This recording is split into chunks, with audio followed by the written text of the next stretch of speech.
네, 안녕하십니까. 오늘 9월 5일 금요일입니다. 장 마감했고요. 시장이 계속해서 답보세를 보이고 있어요. 시장 시황 뷰로는 어느 정도 예상하고 있던 바인데 이 시점부터 단기 탄력 라인이 꺾였고, 그리고 지금 기간 조정 양상을 보이고 있죠. 이 3200 포인트를 기점으로 해서 위아래로, 위쪽으로 한 100포인트, 아래로 한 100포인트 정도를 등락하는 이런 움직임을 보여주고 있습니다. 근데 이 상황에서 사실 지수는 여전히 3200인데 종목들은 천양지차입니다. 사실 이 주식시장이, 제가 여러분들께 지난주에도 잠깐 말씀드린 바가 있지만, 시장이 기본적으로 옆으로 가면은요, 그러니까 시장 횡보는 뭐 올랐다가 옆으로 가고 내렸다가 옆으로 가고 조금 다르긴 한데, 유동성이 강한 장세다. 그러면 시장 횡보하면은 순환매가 나옵니다. 순환매가 있습니다. 돌아가면서 움직이는. 근데 유동성이 약한 시장이면 시장의 횡보는 무조건 차별합니다.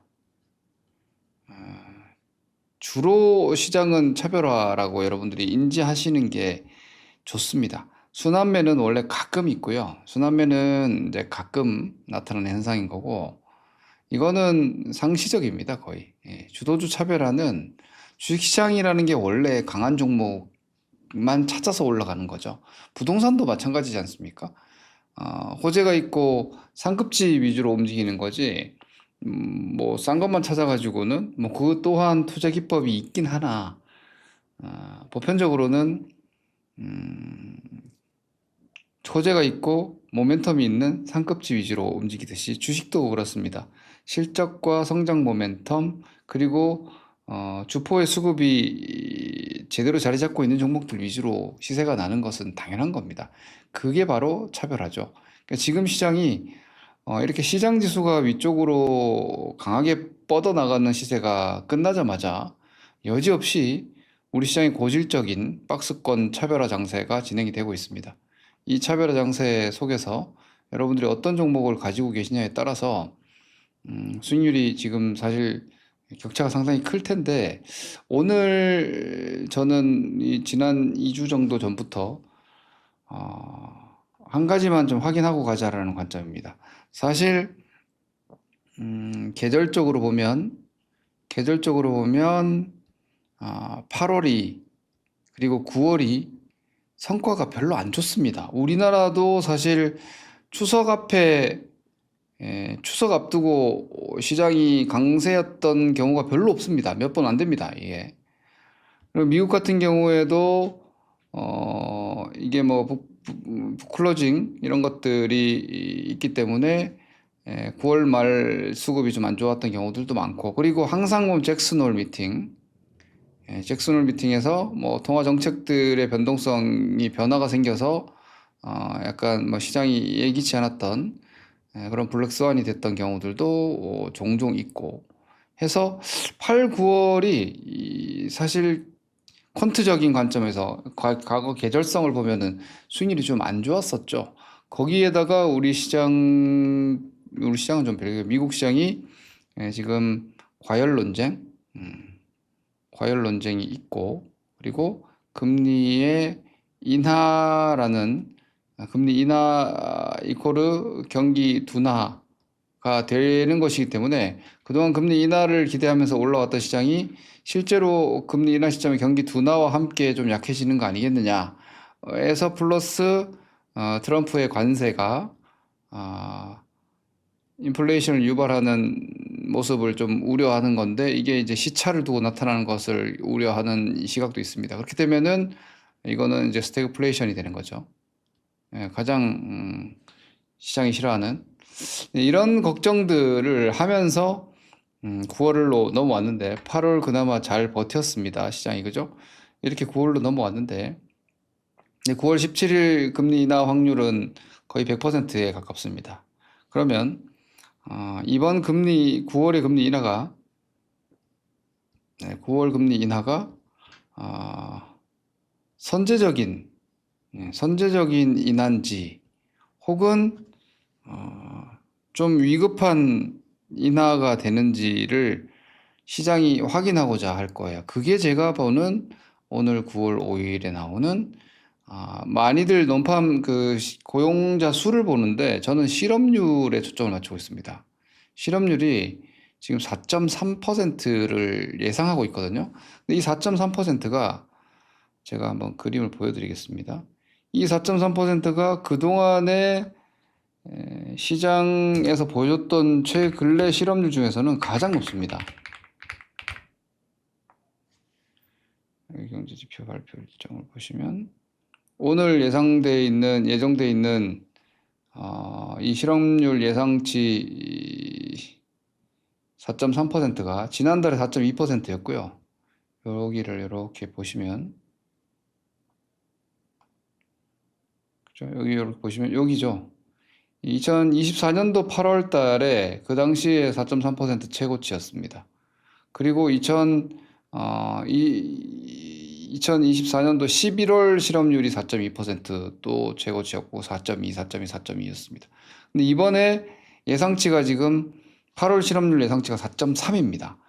이러면 과거 2021년도, 2022년도 이후에 지금 실업률은 가장 높은 상황이 됩니다.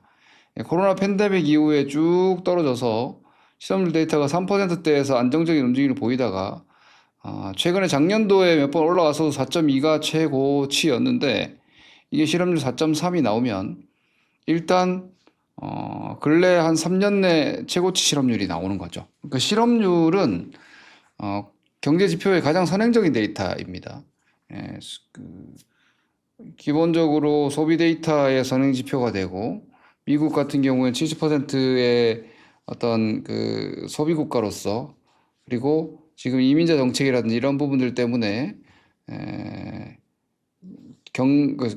고용의 질 자체가 이제 차차 조금씩 나빠지고 있는 상황에서 이 실업률 데이터가 우려하는 대로 4.3이 나오면 어떤 반응을 보일 것이냐, 시장이. 금리 인하에 대한 추가 기대감으로 과연 올라갈 것이냐. 이 반응도 한번 봐야 됩니다. 이런 반응들이 아직 미국 시장이 그렇게 내려가기를 원치 않는구나를 확인할 수 있겠죠. 근데 역으로 그동안은 금리 인하를 기대하다가 4.3%라는 실업률을 실질적으로 목도하면서 금리 인하 기대가 아니라 경기에 대한 위기 의식이 강화되면 조정이 나오겠죠. 이런 상황들을 좀 보고 판단할 필요가 있을 것 같아요. 혹은 4.4 뭐 이렇게 4.5 이렇게 나온다. 그때 미국 시장 과연 어떻게 반응할 것이냐 정도를 봐야 우리 시장의 현재 마켓 리스크가 조금 그래도 개량이 되지 않을까라고 저는 생각을 하고 있습니다. 그러니까 다르게 얘기하면 적당히 뭐 4.2 정도로 안도하는 모습을 보여준다거나 혹은 4.3 예상대로 나오는데 미증시가 그렇게 크게 하드코어한 반응을 보이지 않는다면 역으로 오히려 왜 할로윈에 주식을 사라는 얘기가 있듯이 10월 말부터 12월은 계절적으로 강세 확률이 되게 또 높습니다. 미증시가. 이 소비 시즌에 들어가기 때문에 이 구간에서 증시가 나쁜 경우가 잘 없습니다. 그러면 9월 17일 FOMC까지 잘 넘기게 된다면 오히려 연말 장세가 미증시 기준으로 보면은 안도감이 들어올 거고 그리고 미국 시장에서의 수급이 지금 헤지펀드의 주식 보유 비중이 매우 낮고 뭐 최근에 털렸다는 얘기를 할 정도로 근데도 아직 헤지펀드가 주식 편입을 잘 안 하고 있거든요. 그래서 미증시에서 많이 나오는 얘기가 이거는 대규모 쇼커버가 들어오게 되면은 약간 버블성 시세가 날 거고, 반대로 이런 기관 투자자들, 헤지 펀드들이 주식을 비워놓은 숏 포지션이 승기를 잡으면 아래쪽으로 오히려 숏이 강화되면서 변동성이 생길 거다라는 전망들이 많이 있어요. 이게 위로도 변동성, 아래로 변동성. 어쨌거나 미국 시장이 평화롭게만 가지는 않을 거다라는 거죠. 내리더라도 좀 과격하게 내릴 수 있고, 역으로 내리지 않고 올라가면 여기서 한번 단기적인 랠리성으로 뿜을 수도 있다. 뭐 7천 금방 갈 수도 있다. 이런 분석도 나오고 있기 때문에 저는 그러한 방향성에 대한 관점이 오늘 이 9월 5일 실업률 데이터와 그에 대한 반응이 변곡점이 되지 않을까라고 보고 있어요. 그럼 우리 시장에서의 전략은 어떨까요? 우리 미국 투자를 주로 하는 분들이 아니시니까 우리는.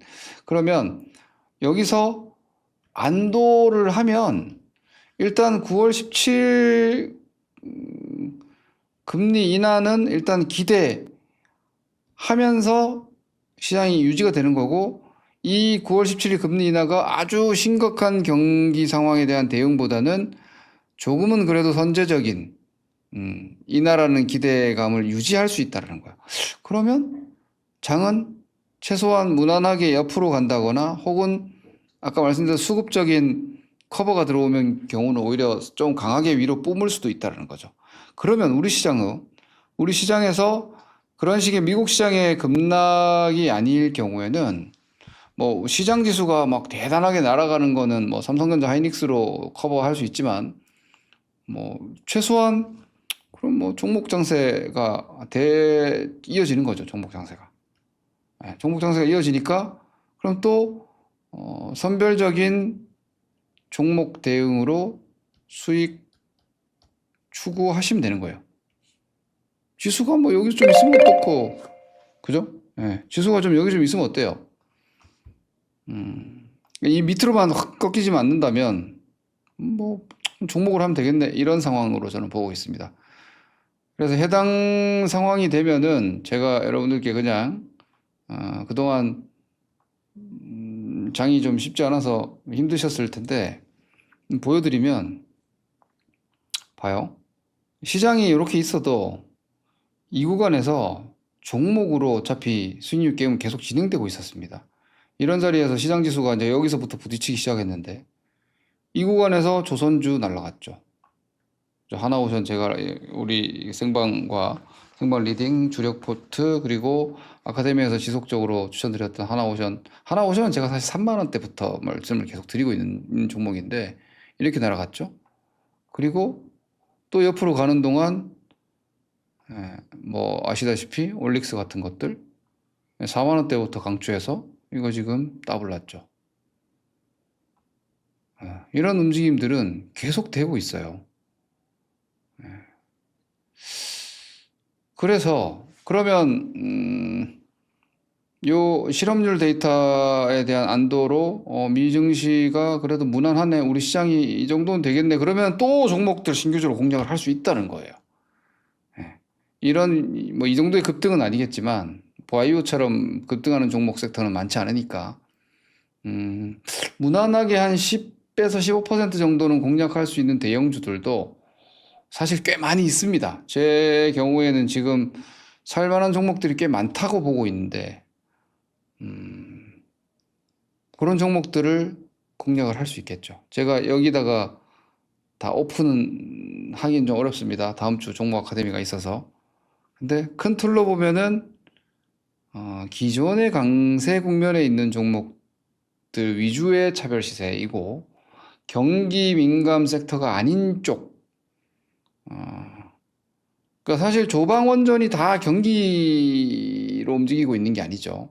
그리고 지주사 금융주 이런 애들도 사실상 모멘텀 트레이딩이었고, 그래서 경기 순환 사이클이나 뭐 유동성 사이클이나 이런 쪽이 아닌 종목 섹터에서 차별적인 움직임을 오늘 밤 실업률과 그 실업률에 따른 미증시에 대한 반응이 그래도 평화롭다면 다음 주부터 다시 그런 종목들 정도는 뭐 한 10% 내외 단기적인 수익률 게임은 여전히 진행할 수 있겠다라는 관점에서 접근이 될 테고, 역으로 오늘 저녁 실업률이 4.3 넘어가고 이런 상태에서 미국 시장이 거기에 대한 발작을 한번 일으킨다. 그럴 경우에는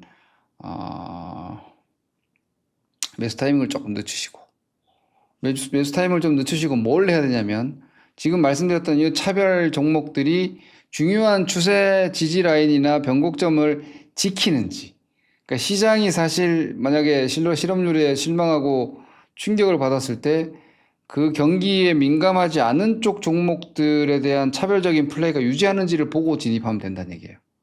이렇게 두 가지. 어쨌거나 공략 대상은 차별 주도주들이니까 괜히 막 밑에 있는 거 널브러져 있는 주식들 살려고 하시기보다는 조정 중인 거 살 섹터가 지금 한 개 있긴 합니다만 이거는 수요일 아카데미 수강하셔서 들으시면 됩니다.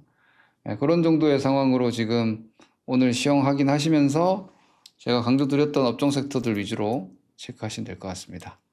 오늘 실업률 4.3에 대한 미국 시장의 수치 반응을 보면 이제 오히려 9월 하반월 전략과 10월까지 이어지는 전략을 조금 나름 긍정적으로 갈 수도 있겠구나, 혹은 여전히 조금 방어적으로 가야 되겠구나 하는 기준을 잡을 수 있는 시점, 변곡점이기 때문에 좀 오늘 한번 말씀드렸습니다. 다음 주 제 바람은 계속 벌고 싶으니까 무난하게 넘어가서 다시 또 다음 주부터 종목 플레이를 적극적으로 해 나갈 수 있기를 바랍니다. 한번 봅시다. 다음 주 뵙겠습니다. 감사합니다. 김동일입니다.